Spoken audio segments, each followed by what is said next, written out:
1904년 2월 엄청난 굉음과 함께 만주 여순항과 인천 제물포항에 주둔하던 러시아 함대가 일본의 기습 공격에 격파된다. 한반도와 만주의 지배권을 두고 러시아와 첨예한 대립을 이루던 일본이 전쟁을 일으킨 것이다.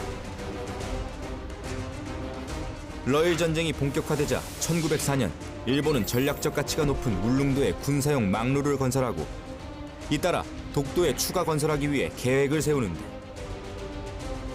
일본 정부가 우리나라 영토 독도를 일본의 영토로 강제 편입하는 음모를 꾸민 것이다.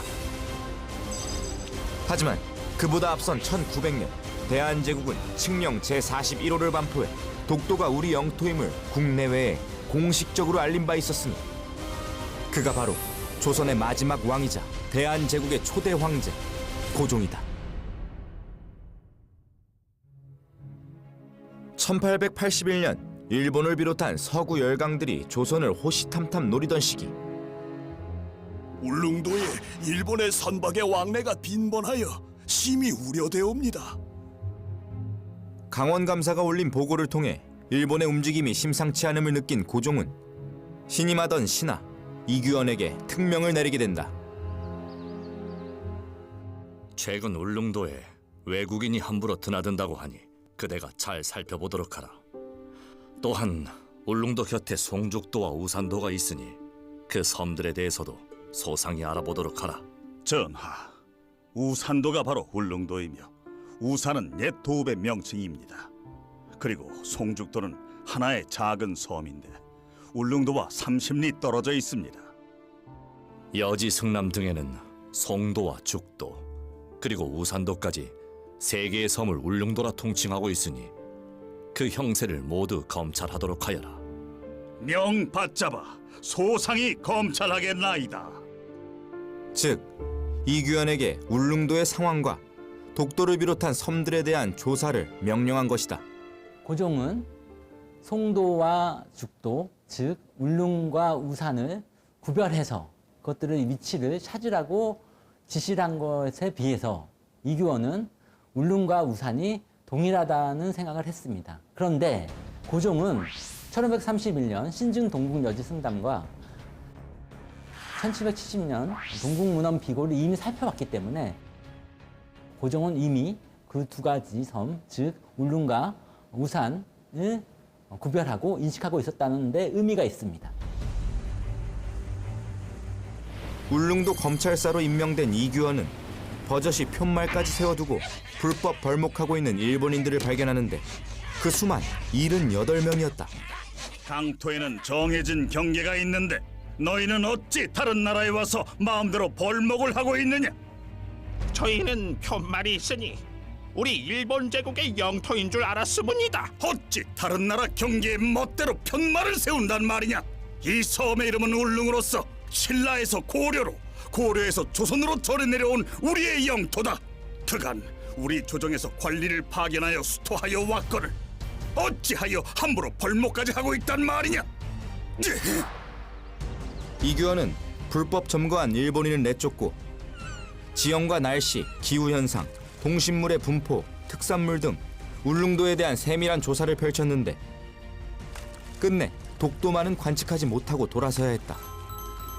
1882년 4월에 이규원은 울릉도로 출발합니다. 그런데 4월 달에는 독도를 관찰하기가 어렵습니다. 최근 저희가 1년 동안 울릉도에서 독도를 관측한 적이 있습니다. 실제 관측의 결과 독도는 바람이 불고 해가 맑은 가을에 자주 관측됩니다. 그래서 이규원은 독도를 관측할 수 없었습니다. 울릉도 검찰을 마친 이규원은 일본 정부에 항의할 것과 울릉도 개척의 필요성을 강조하고 이듬해인 1883년 고종은 백성을 울릉도로 이주시키는 정책을 펼친다. 조선 백성이 농사를 짓고 독도 바다를 어장으로 삼아 어업을 하는 곳, 바로 그곳이 조선의 영토라는 것을 보여준 것이다. 전하, 왕후께서 승하하셨나이다. 전하, 속히 하지만 급변하는 정세 속 강대국들은 노골적으로 조선의 영토를 노리고 이에 자주성과 독립성을 위해 대한제국을 선포한 고종은 육해군을 통합한 원수부 창설, 신식 군함과 무기를 도입하는 등 자주 국방권을 강화해 나간다. 하지만 이런 노력에도 울릉도에서의 일본인의 불법 무역이 계속되자 대한제국은 일본 공사에 일본인의 밀무역을 금지해 줄 것을 요청하는데 외국인 밀무역 단속은 귀국 지방관의 직권이므로 대한제국 정부에서 일본인 철수를 개시하도록 권고한다. 하지만 일본 공사관은 무성의한 답변으로 철수시킬 의사가 없음을 간접적으로 드러낸다. 이건 우리 영토를 침탈하려는 속셈입니다. 황제 폐하, 대책을 강구해야 합니다. 이에 고종은 울릉도를 울도라 개칭하여 강원도에 부속하고 도감을 군수로 승격하여 울릉도와 함께 죽도와 석도를 관리토록 한다. 1900년 10월 25일 대한제국 칙령 제41호를 통해 석도, 즉 독도가 우리 영토임을 만천하에 재공표한 것이다. 죽도는 지금의 대섬이고 석도는 지금의 독도입니다. 실제로 독도에 가보면 돌섬입니다. 돌밖에 없습니다. 그래서 돌섬을 한자어로 표기하면 돌석자, 석도가 되는 거고 이두식 표기를 하면 독섬이 됩니다. 그래서 돌섬이 석도, 그다음에 독섬, 독도로 자연스럽게 연결됐습니다. 실제 일제감정기에 일본 자료를 최근에 발굴했는데요. 일본인들도 독섬, 가로치고 독도라고 썼습니다. 이것은 독도, 돌섬, 석도가 같은 명칭이라는 것을 의미합니다. 더 나아가 대한제국은 이 사실을 다른 나라 공사들이 볼 수 있는 중앙정부 관보에 게재함으로써 국내외의 울릉도 독도가 우리 영토임을 명백히 한 것이다.